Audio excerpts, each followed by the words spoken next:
শত বছর আগের এক মানুষের গল্প বলছি, যার নাম ছিল আল্লামা আবদুল্লাহ। সততা আর ইমানের প্রতিচ্ছবি। তিনি সারা জীবন হালাল রিজিক কামাতেন, সত্য বলতেন, এমনকি নিজের সম্পত্তিও গরিবদের মাঝে বিলিয়ে দিতেন। একদিন হিসাব করতে গিয়ে তার মনে এক ভয়ানক চিন্তা এলো। একটা সৎকর্ম করলে 10 গুণ টাকা, আর পরকারে 70 গুণ সওয়াব। এই লোভনীয় চিন্তাই তার মন থেকে শান্তি কেড়ে নিল। ঠিক তখনই এক অচেনা লোক এলো, যে আসলে ছিল ইবলিস।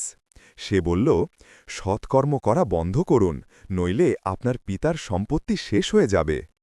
আল্লামা ভয়ে কাঁপলেও সঙ্গে সঙ্গে ইবলিসকে তাড়িয়ে দিলেন।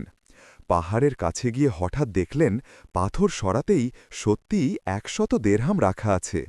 কিন্তু তিনি সেটা গ্রহণ করে দ্রুত সুলতানের কাছে জানালেন। শেষে তিনি সব সম্পদ গরিবদের দিয়ে দিলেন, কারণ তিনি জানতেন, লোভ নয়, সততাই আল্লাহর সন্তুষ্টির পথ।